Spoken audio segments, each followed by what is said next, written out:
She said it so casually, like a truth she'd known forever. You're just a boy. And maybe I was, until the night her eyes hesitated on mine a little too long. I still remember that pause, a soft, dangerous kind of silence that made everything else in the room disappear. The ticking clock, the hum of the refrigerator, even my own heartbeat, all of it faded beneath the quiet weight of her presence. Her name was Clara, 45, though she carried the years like a secret no one was meant to know. She spoke softly, like every word had to earn its place in the air. There was something about her, the calm of someone who'd already been through storms but never quite dried off from the rain. I'd been working part-time at the community center where she volunteered. She ran the evening art classes, not because she needed the money, but because, I think, she needed something to feel alive again. I wasn't one of her students, not really. I was just the guy who cleaned brushes, stacked chairs, fetched coffee. But she noticed me. At first, it was nothing. A polite smile when I passed her the paints. A soft, thank you, when I stayed late to help her lock up. Then, the pauses grew longer. Moments where her hand would linger near mine just a second too long. Where her eyes would search my face as if she was trying to remember something she shouldn't. One evening, the sky outside had turned the color of ash. Rain pressing against the windows, soft and restless. She was standing by the sink, rinsing her hands. Water slipped down her wrists, catching the gold band she no longer wore. "Why do you stay so late?" she asked, not turning around. I could have said it was for the extra pay, or that I didn't have anywhere else to be. But the truth came out quieter.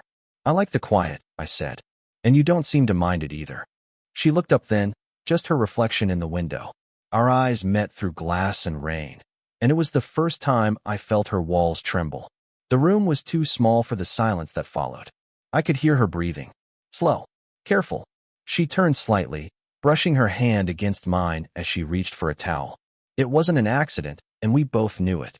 Her skin was cool, the way marble feels before it warms to touch. My pulse betrayed me. Quick, uneven. She noticed. Of course she did. A tiny smile, half amusement, half something else. Something she was trying not to feel. "You're shaking," she said quietly. "Maybe," I answered. "You make it hard to stand still." Her breath caught. A small, involuntary sound that made my chest tighten. She turned away, pretending to dry her hands. The towel slipped. I bent to pick it up, and when I straightened, we were close enough that I could smell her perfume. Faint, floral, like rain on skin. For a heartbeat, neither of us moved. Then, she said it, barely a whisper. "You're just a boy." But the way she said it wasn't conviction anymore. It was defense. A trembling kind of denial that made her voice shake at the edges. I should have laughed. I should have stepped back. Instead, I met her gaze, steady, certain, and she didn't look away. Outside, thunder rolled like a warning. The lights flickered once. And just as the air between us began to break into something neither of us was ready to name, the door opened. Her husband's voice echoed from the hallway. "Clara? You still here?" She froze. Her hand still brushed against mine. And that was the moment I realized nothing between us would ever be simple again.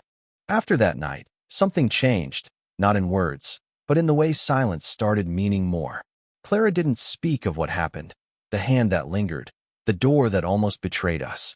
She just smiled that measured smile again, the one that didn't quite reach her eyes, and went on teaching as if nothing had cracked open between us. But I noticed everything. The way she'd glance at the clock more often, as though counting the seconds until the last student left. The way she avoided standing too close, then somehow always found herself brushing past me by accident. I told myself to stop looking at her that way, the way a man looks at something he shouldn't touch. But once you've felt the weight of someone's attention, it's impossible to forget what it does to you. Her husband, I learned, was a name she rarely said out loud. He was older than her, successful, always traveling, a man who wore his absence like a badge of pride. Their photos were gone from her phone, replaced with pictures of still life, plants, clouds, unfinished paintings. The kind of things you collect when people stop filling your world. She'd once mentioned, quietly, that she'd given up painting for almost 10 years. Too much time, too much truth, she'd said. I didn't understand it then. But watching her now, the way she pressed color onto canvas with her thumb, slow and deliberate, I realized she painted the way lonely people breathe, carefully, afraid to take too much space. Sometimes she'd ask about my life. My mother. The girlfriend I didn't have. I think she liked knowing I wasn't attached to anyone. I liked that she cared enough to ask. But the age difference hung between us like a ghost. 23 and 45. It wasn't just numbers. It was years of living she'd already done and years I hadn't yet learned how to survive. One evening, the power went out. The storm had returned. Same heavy rain, same flickering sky. We sat near the window, light from her phone barely enough to outline her face. "You should go before it gets worse," she said softly. "I don't mind waiting," I replied. She sighed, the kind of sigh that meant don't make me believe you mean that. But she didn't argue. We sat there in half-darkness. She rubbed her arms, and I offered my jacket. When she reached to take it, her fingers brushed my wrist. She froze, like she'd touched something alive. "You shouldn't look at me like that," she whispered, not letting go. "How am I looking at you?" Her lips parted, a flicker of something almost like a confession. But then she smiled faintly, shaking her head. "Like you don't know what you want." She was wrong. I knew exactly what I wanted. And yet, I said nothing. Her hand slipped away. The room fell quiet again, save for the soft rain against the glass. Then, she reached for the candle on the table, lit it, and set it between us. The flame trembled, small, unsteady, fragile, just like whatever we were becoming. Neither of us moved. We sat there in the flickering light, the air thick with things we couldn't say, until her fingers, almost without thought, brushed mine again. And this time, she didn't pull away. It began with something small, a message she wasn't supposed to see. I'd left my phone on the counter while helping her hang a new painting at the center. The screen lit up with a friend's text. "Still working late with your hot art teacher?" Clara saw it before I could. A tiny flash of her reflection in the glass frame caught the movement. She didn't react right away, but the silence that followed was louder than any accusation. When I reached for the phone, she was already stepping back, her hand tightening around the cloth she'd been holding. "People notice things," she said softly. "They always do." I didn't say anything, I told her. It was just a joke. Her eyes met mine, tired, searching, a little sad. Jokes come from somewhere. For a moment, neither of us moved. The painting leaned half-hung against the wall, crooked, forgotten. I wanted to reach for her hand, to explain that it wasn't like that it wasn't a joke to me at all. But I didn't. Instead, I said the one thing I shouldn't have. Would it be so wrong if they were right? The words hung there, thick, impossible to take back. Her lips parted slightly, breath catching, and then she looked away, not angry, but afraid of what her answer might sound like if she gave it. She walked toward the door. "Don't," she murmured. "You don't know what this would do." But she didn't leave. She stopped at the edge of the doorway, one hand on the frame, her body turned half toward me. Her hair had fallen loose, a single strand caught in the corner of her mouth. I could see her breathing, shallow and uneven. "Clara, don't," she said again, softer this time, almost pleading. But I did. I took a step closer, then another. The space between us shrank until I could feel the heat of her skin through the air. Her perfume, something faintly floral and worn in, wrapped around us like a memory. Her eyes flickered up, and I swear, for a heartbeat, she leaned in. The world went perfectly still. Then came the sound, the clatter of the front door swinging open. "Hey, Clara, you here?" It was Margaret, another volunteer. We broke apart like startled shadows. Clara's hand flew to her hair, smoothing it down. I pretended to straighten the painting, heart pounding so hard I thought Margaret might hear it from the hallway. "In here," Clara called, her voice too bright, too steady. Margaret appeared with a stack of folders, oblivious, chatting about schedules and paint orders. I nodded in all the right places, but my pulse never slowed. When Margaret finally left, the door clicked shut behind her. We didn't speak. The tension in the room felt alive, like a string pulled too tight. Clara turned back to me, eyes darker now, voice barely a whisper. "You have to stop looking at me that way." "I've tried," I said. "It doesn't work." Her breath hitched. One small step brought her close enough that her sleeve brushed against mine. She didn't move away. The painting between us still hung uneven, like everything else in that moment. She reached to fix it, her arm lifting slowly, the edge of her wrist grazing my chest. Her hand trembled. Mine rose instinctively, steadying her elbow. Neither of us meant for it to linger. But it did. And in that fragile space, half a breath, half a touch, We stood suspended in something neither of us could name, yet neither of us wanted to end. The rain returned that evening, harder this time, thrashing against the glass like it wanted to get inside. The community center was empty except for us, again. It had become a pattern neither of us talked about, staying late, pretending it was for work. Clara stood by the shelves, stacking supplies that didn't need stacking. Her movements were slow, deliberate, her back to me. I could feel the tension from across the room. The way her breath caught each time I took a step closer, the way she didn't tell me to stop. "You've been avoiding me," I said quietly. "I've been busy," she replied, still facing the wall. "Busy," I repeated. "Right." She turned then, her eyes sharp but tired. "What do you want me to say? That I think about you when I shouldn't? That I can't even walk into this room without remembering the way you look at me?" The words hit harder than I expected. She froze after saying them, as if realizing she'd said too much. I moved closer, one step, then another, until only a few inches separated us. Her hands gripped the edge of the table behind her. "Say it again," I murmured. She shook her head, but her breathing betrayed her. "You're too young to understand what happens when you let something like this go too far. I'm not asking for forever," I said. "Just the truth." Her eyes met mine, dark and glassy. The air between us throbbed with everything unsaid, the ache, the fear, the want. "You shouldn't make me feel like this," she whispered. "Then stop looking at me that way," I said, my voice barely a breath. Her laugh was soft, trembling. "You think it's that easy?" I reached up without thinking, brushing a loose strand of hair from her face. My fingers grazed her cheek, warm, alive, shaking. She didn't move. The world outside blurred into sound. The storm, the wind, the faint hum of electricity trying to return. "Tell me to leave," I said. She didn't. Instead, she leaned forward, her forehead resting just against my chin, close enough that I could feel the tremor of her breath on my skin.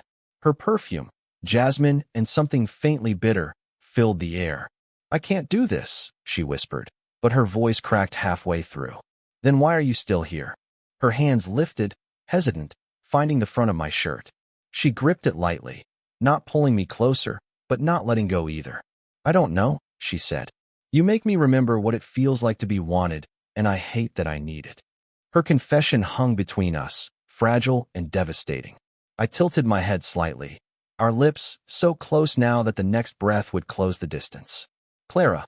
Her name came out like a prayer, or maybe a warning. She closed her eyes. "Don't." But when I whispered, "I already have," her breath hitched, and in that impossible second before anything could happen, before thought could become action, a sharp knock rattled the door. We jumped apart. Her husband's voice again. "Clara? You inside?" She stepped back, eyes wide, chest rising fast. I could still feel the heat of her against me, the ghost of her touch. "Go," she whispered urgently, her voice shaking. "Please go." But I didn't move. Not yet. Because she looked at me one last time, the kind of look that said this isn't over. And somehow, I knew she was right. The next day, Clara didn't show up. No message. No call. Just an empty chair where she should have been, and a room that felt wrong without her in it. By the third day, I found myself outside her house, the one I told myself I'd never go near. The curtains were drawn, the front light off even though the sky had already darkened. My heart hammered, equal parts fear and need. I almost left. Almost. But then the door opened. She stood there, hair tied up loosely, wearing an oversized sweater that looked borrowed from another life. Her eyes widened, and for a heartbeat, something like relief flickered there before she caught herself. "You shouldn't be here," she said. "You weren't answering." I didn't want to. I tried to smile, but it didn't reach. "Then tell me to leave." She didn't. Instead, she stepped aside. "Come in before someone sees." Inside, her house felt too quiet, like a place that had learned to live without laughter. Paintings half-finished leaned against the walls, brushes stiff with dried color. A cup of tea sat untouched on the table, gone cold. I followed her to the kitchen, the silence heavy. When she finally spoke, her voice was softer than the first rain. "He knows." The words stopped me cold. "Your husband?" She nodded. "He found the messages. The ones you sent about the project, and the ones I never deleted." My chest tightened. "Did he?" He didn't say much. He just looked at me, like I was someone he couldn't recognize. Her voice trembled, and she pressed a hand to her mouth. He's not angry. That's what scares me. He's just quiet. Cold. I took a step forward, wanting to comfort her, but she moved back. Don't, she whispered. If you touch me right now, I'll break. Her words sank deep. I froze, torn between wanting to hold her and the fear that I already had gone too far. Was it ever just curiosity? She asked suddenly, her tone sharper. Was I just some kind of thrill to you? I shook my head. No, you were the first person who ever really saw me. She closed her eyes, and a tear slipped down her cheek. I reached to wipe it away, but she caught my wrist midair. Her hand lingered there, trembling. You shouldn't say things like that, she said, voice cracking. Because I want to believe you. Her grip loosened, sliding down until her fingers brushed mine. The touch was small, accidental, maybe, but it undid both of us. She stepped closer, close enough that I could feel her breath against my neck. Everything's different now, she whispered. If we keep this going, it won't just be a secret. It'll be a choice. I swallowed hard. Then let's stop pretending we haven't already made it. For a moment, she didn't move. Then, with a shaking hand, she reached up, pressing her palm against my chest. I could feel her heartbeat, fast, frantic, mirroring mine. Tell me this isn't a mistake, she said. But I couldn't, because we both knew it already was. Still, she didn't pull away. And that was the moment I realized. The truth hadn't ended anything. It had only made what we felt impossible to turn back from. The storm had quieted by the time I saw her again. The night air still smelled like wet pavement, heavy and clean, the kind that makes everything feel possible or dangerous. Clara was in the art room again, standing by the window. Her reflection blurred against the glass, city lights trembling behind her. She didn't look up when I walked in, but her shoulders straightened, like she'd been waiting for me all along. I shouldn't have let you come, she said softly. You didn't, I replied. I came anyway. Her lips twitched, almost a smile, almost pain. You don't make it easy to do the right thing. I moved closer, slow, steady. Maybe we've both been doing the wrong thing for too long. She turned toward me, and the light caught her face, the exhaustion, the fear, the ache she tried to hide. You don't understand, she whispered. This isn't some movie moment. It's real, and real things, they break. I'm not asking for perfect, I said. Just honest. The room fell still. Only the faint hum of the heater filled the space between us. When I stepped closer, she didn't move. My hand lifted, hesitant, to her face. I brushed a loose strand of hair behind her ear, fingertips trembling. Her eyes closed at the touch, a quiet surrender she didn't mean to give.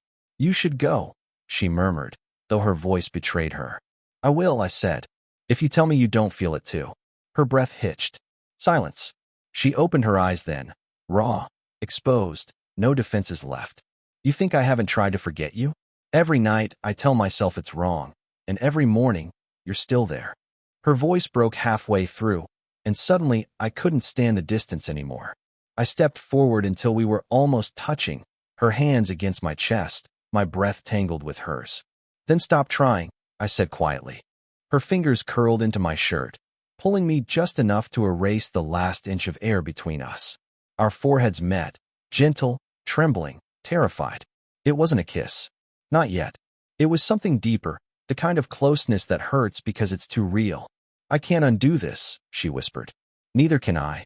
Her tears brushed against my skin, and I realized how human she was.